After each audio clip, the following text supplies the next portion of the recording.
Hello students, कैसे हैं आप सभी। आशा करता हूँ आप सभी अच्छे होंगे। हम लोग पढ़ रहे थे केमिस्ट्री में सेकंड चैप्टर आपका इलेक्ट्रोकेमिस्ट्री, विद्युत रसायन। तो विद्युत रसायन में हमारा टॉपिक चल रहा था भाई फैराडे के विद्युत अपघटन संबंधी नियम। आइए समझते हैं फैराडे के नियम होंगे क्या। तो आज का टॉपिक है हमारा फैराडे के विद्युत अपघटनी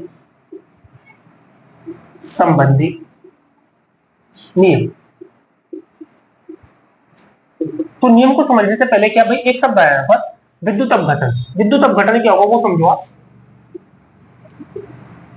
विद्युत अपघटन, तो विद्युत अपघटन होगा बेटा जब हम किसी विद्युत अपघटन में विद्युत धारा प्रवाहित करेंगे।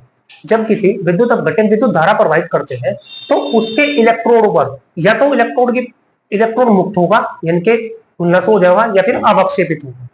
तो यानी इसमें एक रासायनिक परिवर्तन होगा।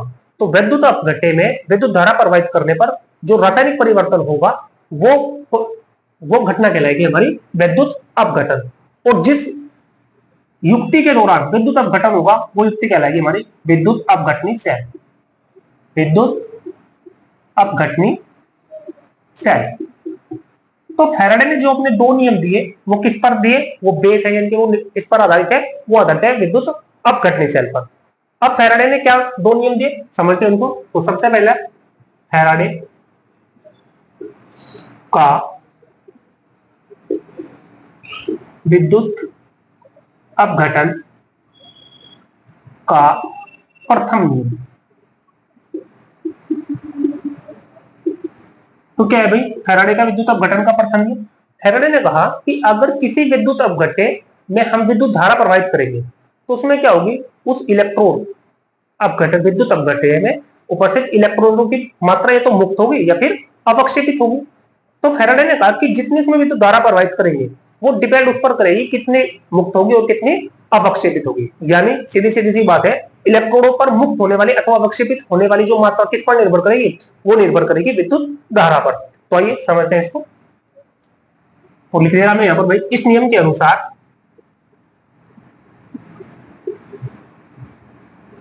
इस नियमानुसार किसी विद्युत अपघटन में इलेक्ट्रोडों पर अवक्षेपित अथवा मुक्त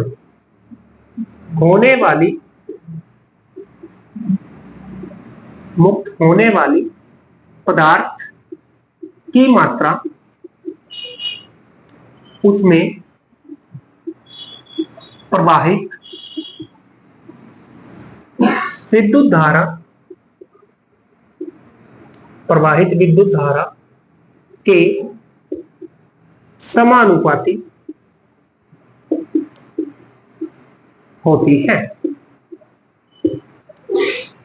तो दो शब्द काम के हैं क्या भाई कि इलेक्ट्रॉन पर जो अवक्षेपित या जो मुक्त होने वाली पदार्थ की मात्रा है किस पर डिपेंड करेगी भाई, वो उसमें प्रवाहित विद्युत धारा के। अगर विद्युत धारा ज्यादा प्रवाहित करेंगे, ज्यादा इलेक्ट्रिक धारा प्रवाहित करेंगे तो इलेक्ट्रॉन अधिक मुक्त होगा या अधिक निक्षेपित होगा। और अगर विद्युत धारा की मात्रा कम रखेंगे यानी कम विद्युत धारा कम प्रवाहित करेंगे तो क्या होगा, ऐसे इसकी मात्रा पर भी कमी लग जाएगी।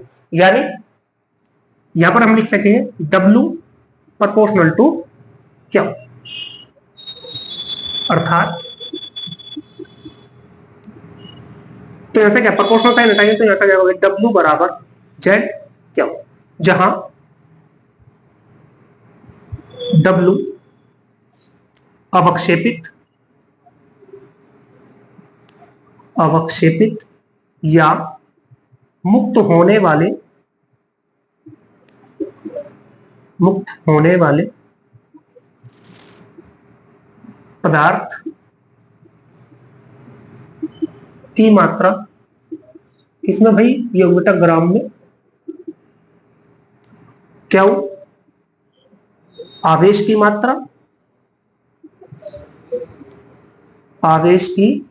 मात्रा, ये भी किसमें होगी बेटा, ये भी होगी हमारी कूलाम में। और Z जेड है हमारा बेटा विद्युत रासायनिक तुल्यांक। विद्युत रासायनिक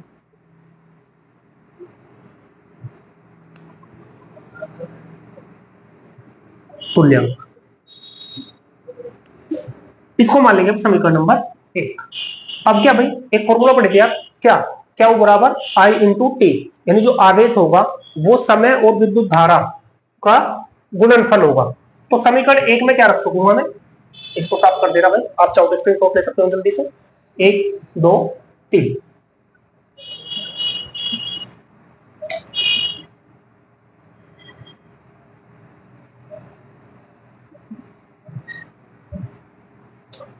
तो लिख दे रहा मैं यहां पर बेटा, चूंकि क्यू इक्वल टू होता है बेटा आई इंटू टी, तो समीकरण 1 में रख दो भाई। तो क्यू का मान समीकरण फर्स्ट में रखने पर, तो यहां से रखोगे बेटा, ये आ जाएगा हमारे पास W बराबर Z इंटू आई इंटू टी, जहां आई विद्युत धारा की मात्रा, और किसमें है बेटा, ये होगी एम्पियर में। टी टी क्या है भाई, टी है बेटा समय, और समय किसमें है भाई, सेकंड में। अब क्या, यदि 1 सेकंड में केवल 1 एम्पियर की विद्युत धारा प्रवाहित की जाएगी, यानी यहां पर आई और टी की वैल्यू 1 1 रख दी जाए, तो क्या मिलेगा यहां से भाई, यदि आई बराबर 1 एम्पियर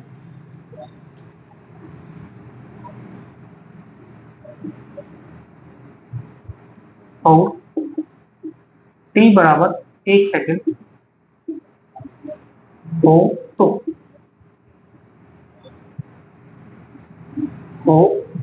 तो यहां से हो जाएगा बेटा आपके पास W बराबर Z, और ये क्या है, इसको मान लें समीकरण नंबर 2, उसको मान लें समीकरण नंबर 3। तो समीकरण 2 बेसिकली क्या है, जो फैराडे के प्रथम नियम का जो न्यूमेरिकल रूप है, इनके जो आपको आंकिक प्रश्न पूछेगा वो यहां से पूछेगा समीकरण नंबर 1 से, लेकिन रेयर केस में यहां तक भी आप इसको ले जा सकते हैं W बराबर Z तक। तो यहां से क्या होगा, फैराडे का प्रथम नियम, आई होप आपको समझ आएगा फैराडे का प्रथम नियम है क्या। बस फिर से एक बार रिपीट कर दे रहा, फैराडे ने क्या बताया कि जितनी विद्युत धारा प्रवाहित करेंगे किसी भी विद्युत अपघटन के दौरान विद्युत अपघट्य में, तो उस पर अवक्षेपित या निक्षेपित होने वाले पदार्थ की मात्रा उस पर ही डिपेंड करेगी, विद्युत धारा की मात्रा पर। तो आइए अब सीखते हैं फैराडे का विद्युत अपघटन संबंधी दूसरा नियम, फैराडे का विद्युत अपघटन का दूसरा नियम। फैराडे का विद्युत अपघटन का द्वितीय नियम। तो फैराडे ने क्या बताया इस नियम में, इस नियम के अनुसार यदि दो अलग अलग वोल्टमीटर जो आपस में श्रेणी क्रम में जुड़े हों और उनमें हम समान प्रबलता की विद्युत धारा समान समय तक प्रवाहित करें, तो उसमें जो उनके अवक्षेपित या निक्षेपित पदार्थ की मात्रा होगी वो उनके रासायनिक तुल्यांकों के समानुपाती होगी या तुल्यांकी भार के समानुपाती होगी। लिख दे रहा मैं, इस नियमानुसार, इस नियमानुसार यदि दो या दो से अधिक वोल्टमीटर को श्रेणी क्रम में जोड़ा जाए,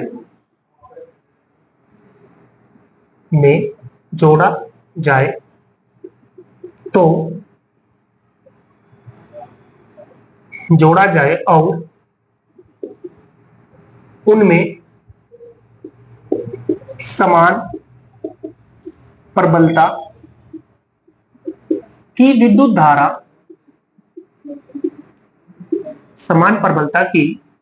धारा समान समय तक प्रवाहित की जाए तो उनमें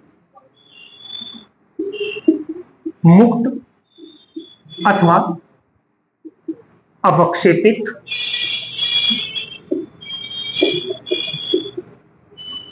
होने वाले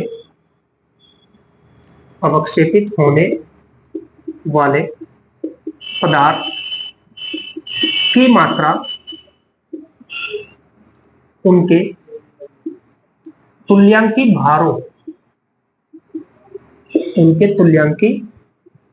भारों के समानुपाती होती है। क्या बताया फिर से समझो। यदि दो या दो से अधिक जो वोल्टमीटर है उनको हम श्रेणी क्रम में जोड़ेंगे और उनमें समान विद्युत धारा समान समय के लिए प्रवाहित करेंगे तो उन पर मुक्त ये जो अवक्षेपित इलेक्ट्रॉन की जो मात्रा होगी ना वो किस पर डिपेंड करेगी, वो उनके रासायनिक या तुल्यांकी भारों पर डिपेंड करेगी, तुल्यांकी भारों के समानुपाती होगी। मैं मान ले रहा कि मेरे पास यहाँ पर बेटा दो वोल्टमीटर है जिनमें से पहले वाले के जो इलेक्ट्रोड का द्रव्यमान है वो W1 है और उसका जो तुल्यांकी भार है वो कितने है Z1 है, सॉरी E1 है। सिमिलर दूसरे वाले का जो द्रव्यमान है वो W2 है, उसका जो तुल्यांक भार है वो कितना है बेटा E2 है। तो क्या फैराडे के नियम अनुसार इसको लिखेंगे। अब यहां से प्रोपोर्शनल साइन हटाएंगे तो W1 बराबर हो जाएगा भाई यहां पर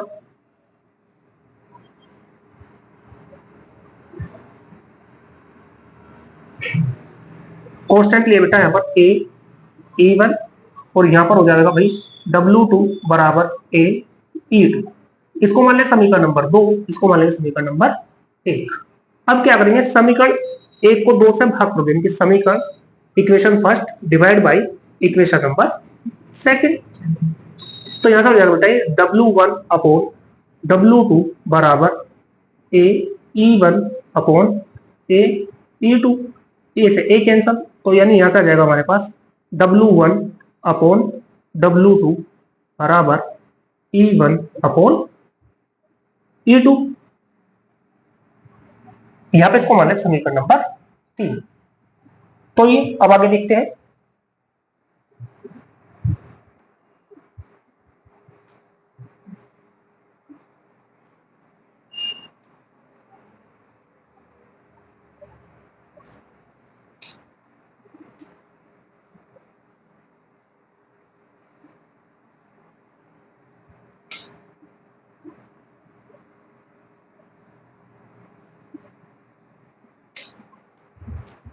तो देखिए हम दो वोल्टमीटर मान के चले थे, तो उनमें यदि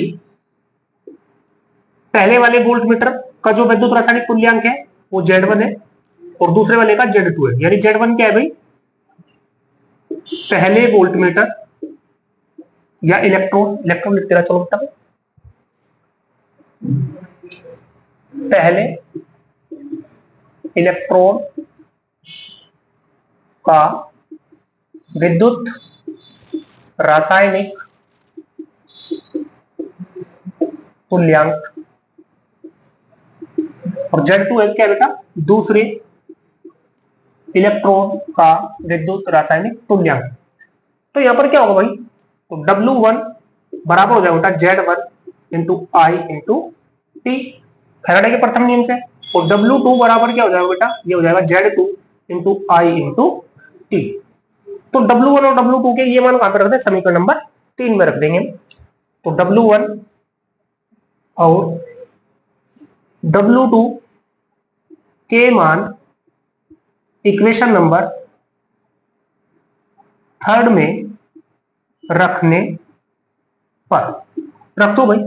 तो यहां से हो जाएगा बेटा Z1 into I into T upon Z2 into I into T बराबर हो जाएगा बेटा यहां से E1 अपॉन E2। अब IT से IT कैंसल, तो यहां से आया हमारे पास Z1 अपॉन Z2 बराबर E1 अपॉन E2। अब यहां से क्या होगा भाई, यहां से एक बात निकल कर रही है क्या, कि जो Z होगा यानी जो E प्रोपोर्शनल टू जेड, यानी जो तुल्यांक वैद्युत रासायनिक तुल्यांक वो किस पर निर्भर करेगा, वो करेगा भाई तुल्यांकी भार पर। या यहाँ से आ जाएगा बेटा E बराबर प्रोपोर्शनल तो क्या आ जाएगा एफ जेड, जहां लिख दे रहा भाई मैं कौन कौन है। ई क्या है बेटा हमारा, ई है हमारा भाई तुल्यांकी भार, तुल्यांकी भार। एफ क्या है हमारा, एफ है फैराडे नियतांक, फैराडे नियतांक। और बेटा जेड क्या है हमारा, जेड है हमारा भाई विद्युत रासायनिक तुल्यांक, विद्युत रासायनिक तुल्यांक। फैराडे नियतांक इसकी वैल्यू कितनी है बेटा, वैसे एग्जैक्ट वैल्यू होती है भाई 96,487 केल्विन, लेकिन न्यूमेरिकल में यूज कितना करेंगे, इसको करेंगे 96,500 कूलम्ब, केल्विन नहीं भाई कूलम्ब। तो फैराडे नियतांक एफ की वैल्यू याद रखेंगे आप 96,500 कूलम्ब, वैसे एग्जैक्ट कितनी हुई 96,487 कूलम्ब।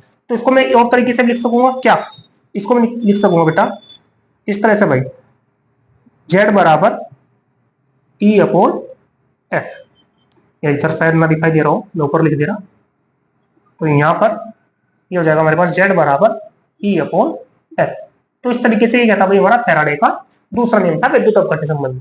आई होप आपको दोनों नियम समझ आ गए, फैराडे का विद्युत अपघटन संबंधी प्रथम नियम और फैराडे का विद्युत अपघटन संबंधी द्वितीय नियम। अगर आपको वीडियो पसंद आया हो तो वीडियो को लाइक करें, चैनल को सब्सक्राइब करें। Thank you very much.